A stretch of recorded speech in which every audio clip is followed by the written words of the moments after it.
ازيكم؟ في فيديو النهاردة هعمل معاكم الرز المعمر، بس المرة دي بقى هعمله معاكم باللحمة.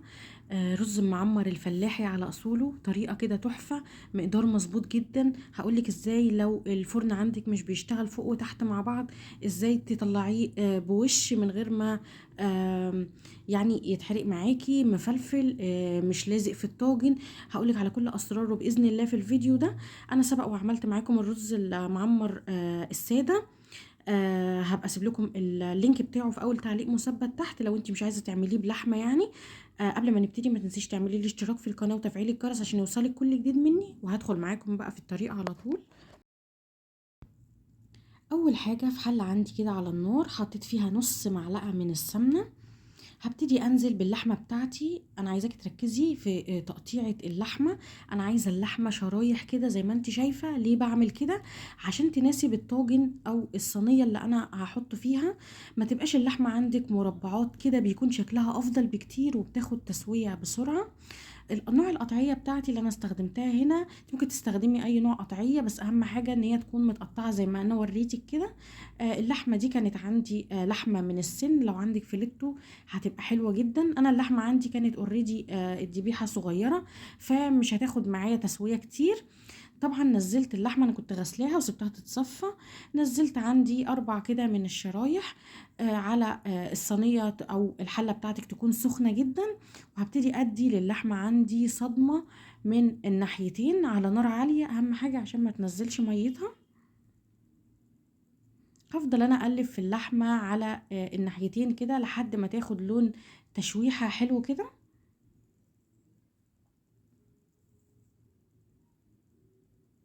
المرحلة دي ضرورية جدا لأنها بتفرق معاكي في طعم اللحمة. أول لما اللحمة خدت اللون اللي أنا عايزاه، نزلت كده بشوية صغيرين من الفلفل الأسود وشوية صغيرين من الملح. مش عايزة أكتر من كده. أنا عايزة أدي للحمة تسوية مظبوطة قبل ما أحطها في الطاجن بتاعي. واللحمة عندي عشان كانت كده كده قطعية صغيرة مش هتاخد تسوية كتير، فساعدتني إن أنا مسلقهاش. حطيت لها بس شوية كده من المية المغلية عشان تستوي فيها، وفي نفس الوقت اخد منها شوية كده من الشوربة هينفعوني في الطاجن بتاعي. سبت انا بقى اللحمة عندي تستوي، مش هحط اكتر من كده، هو ملح وفلفل فقط. عقبال ما اللحمة عندي بقى تستوي، هجيب بقى مقدار الرز بتاعي. عشان تطلعي رز معمر مظبوط جدا استخدمي مقدار الكوباية، يعني عايري المقدار بتاعك بالكوباية، ما تحطيش بالكيلو الرز او بالنص كيلو الرز عشان يطلع معاكي مظبوط جدا. نفس الكوباية دي استخدمتها للرز وهستخدمها برضو للبن والشوربة. الكوباية اللي عندي نزلت كده بثلاث كوبايات من الرز المصري العادي، ونزلت عليه بشوية كده من المية. أنا لسه ما غسلتش الرز ولا اي حاجة، انا عايزة انقع الرز الاول لمدة ربع ساعة. ربع ساعة بالظبط، يعني اظبطيها على التليفون كده عشان انا مش محتاجة اكتر من الربع ساعة.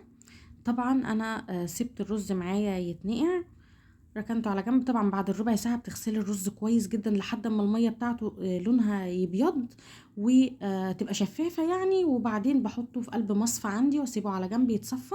جبت بقى الطاجن بتاعي او الصينية، حطيت فيها نص معلقة صغيرة من السمنة البلدي او اي نوع سمنة عندك، ودهنت بيها الطاجن او الصينية كويس جدا.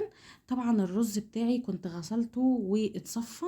نزلت بالرز في الطاجن، ونزلت بمعلقه من معلقه كبيره من السمنه او الزبده او السمنه الفلاح، يعني اللي انتي عايزه تحطيه. انا نزلت في الاول بس كده بمعلقه واحده على الرز، وهبتدي افرك الرز كويس جدا مع معلقه السمنه اللي انا حطيتهم. ليه بعمل الحركه دي؟ الحركه دي اللي بتطلع الرز معايا مفلفل، ان انا اغلف الرز بالسمنه كده، ده اللي بيطلع الرز مفلفل. بنزل بقى بمعلقه كبيره كده من السكر، مش هيطلع معاكي الرز مسكر ولا حاجه، بس دي مهمه جدا بتفرق معاكي في الطعم. ونص معلقه كبيره من الملح. واحلى رز معمر تاكليه ان انت تحطي عليه سكر وملح فقط، ما تحطيش اي حاجه تاني. نزلت بمعلقه واحده من القشطه. انا هحط معلقه من القشطه في قلب الرز نفسه والباقي هحطه على الوش. المهم ان انا قلبت السمنه كده مع القشطه مع السكر والملح اللي انا حطيته. اتاكد ان الرز اتغلف كويس جدا.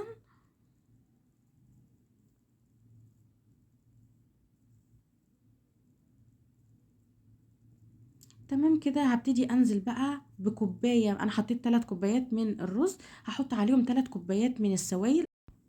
نزلت بكوبايه كده من الشوربه، والكوبايتين التانيين حطيت لبن. اللبن كان مغلي والشوربه كمان مغليه.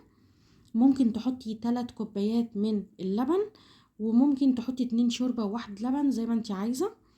المهم يعني نزلت بعد ما نزلت بالسوائل بتاعتي قلبت كويس جدا عشان اتاكد ان السكر والملح دابوا، ولو في اي دهون ولا اي حاجه من اللحمه هتشيليها مش محتاجينها. طبعا انا قلبت كويس جدا. هبتدي انزل بقى باللحمه بتاعتي اللي احنا سويناها، اللحمه مستويه بنسبه 100% يعني، لان هي مفيش مجال ان هي تستوي لما تدخل الفرن، لان الطاجن ما بياخدش وقت طويل. ولما نزلت اللحمة عندي زي ما انت شايفة كده بزقها، يعني تنزل كده في نص الطاجن بالظبط، يعني يبقى فيه رز من تحتها ومن فوقيها. او ممكن تخلي اللحمة على وش الطاجن زي ما انت عايزة، بحيث ان هي تاخد لون كده.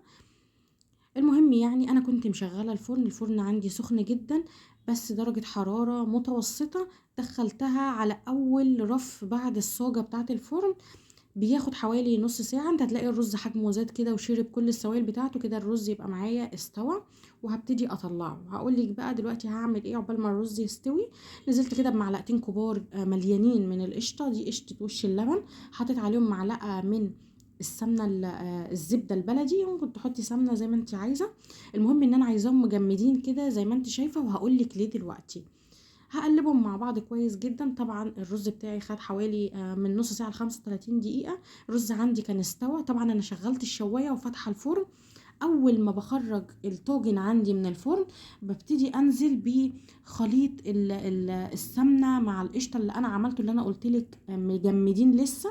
ليه انا حطيتهم مجمدين على الوش؟ لو حطيتيهم سايلين او مش مجمدين، اول لما تيجي تفرديهم على الوش هتلاقي الرز شربهم على طول، مش هيبقى عندك وقت ان انت تدخليه تحت الشوايه وياخد لون.